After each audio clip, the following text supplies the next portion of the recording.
दोस्तों, जनहित भारत में आप सभी का स्वागत है।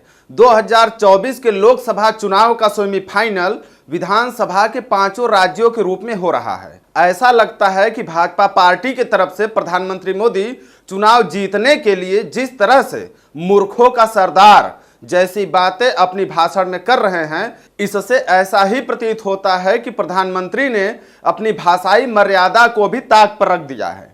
और आज पीएम मोदी के भाषणों का कुछ अंश आपके सामने पेश करते हैं।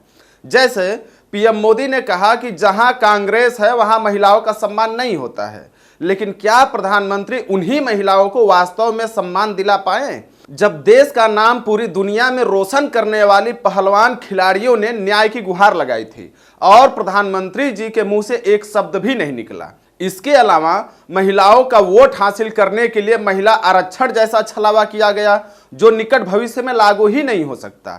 इसके साथ ही मुफ्त उज्ज्वला गैस का नाम लेकर माता बहनों के नाम से प्रचार करके सिलेंडर का दाम 3 गुना तक ले गए, जिसके कारण अधिकांश घरों में सिलेंडर खाली पड़े हैं क्योंकि उन्हें रिफिल कराने तक के पैसे नहीं हैं उनके पास। प्रधानमंत्री जी कहते हैं कि मैं गरीबों के लिए जेल भी जाने को तैयार हूं।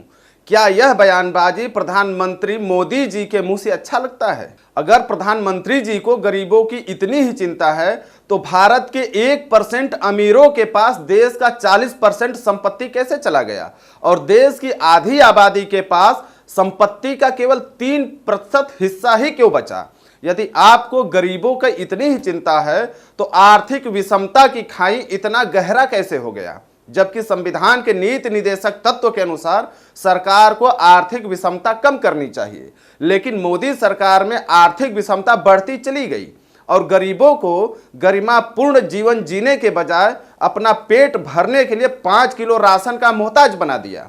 मोदी जी आगे कहते हैं कि भारत का डंका पूरे विश्व में बज रहा है। सवाल यह है कि किस डंके की बात कर रहे हैं मोदी जी? हमारे सारे पड़ोसी देश धीरे धीरे चीन के पक्ष में जा रहे हैं। यहां तक कि मालदीव जो एक छोटा सा देश है, उसने भी भारतीय सैनिकों को अपने देश से हटाने का आदेश दे दिया है।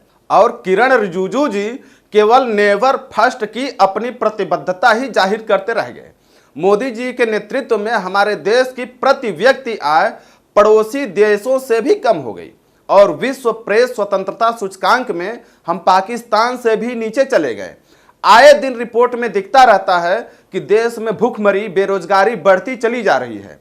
फिर भी प्रधानमंत्री जी को यह कहने में जरा सा भी संकोच नहीं लग रहा है कि भारत का डंका पूरे विश्व में बज रहा है। उधर राहुल गांधी के बदले हुए छवि से बीजेपी और प्रधानमंत्री मोदी जी सबसे ज्यादा परेशान है और उससे भी ज्यादा परेशान है ओबीसी मुद्दे को लेकर, क्योंकि राहुल गांधी राजस्थान के चुनाव प्रचार के दौरान जाति जनगणना का मुद्दा उठाया और कहा कि हमारा सबसे पहला काम जाति जनगणना करवाना है, क्योंकि उसी से पता चलेगा कि किस जाति के कितने लोग हैं और उनकी आर्थिक स्थिति क्या है और उनकी आर्थिक समीक्षा करते हुए उनको आगे बढ़ाया जाएगा। उन्होंने फिर वही बात दोहराई कि यदि पिछड़ों की जनसंख्या 50% है तो कम से कम देश को चलाने वाले अफसरों में 25-30% भी अफसर ओबीसी के क्यों नहीं है। राहुल गांधी ने यह भी आरोप लगाया कि बीजेपी गरीबों और पिछड़ों का विरोधी है और वह कभी नहीं चाहते कि पिछड़ों का विकास हो, इसलिए वह बोलते हैं कि अंग्रेजी मत पढ़ो, केवल हिंदी पढ़ो। लेकिन उनके बच्चों की बात आती है तो उनके सारे बच्चे इंग्लिश मीडियम में ही पढ़ते हैं। लेकिन हमने राजस्थान में गरीबों के लिए भी इंग्लिश मीडियम स्कूल खोला है ताकि गरीबों के बच्चे भी अंग्रेजी पढ़कर विदेशी कंपनियों में काम कर सके और आगे बढ़ सके। अगर हमारे द्वारा दी गई जानकारी आपको अच्छी लगे तो वीडियो को लाइक करें और सब्सक्राइब करके घंटी वाला बटन दबाना न भूलें। धन्यवाद।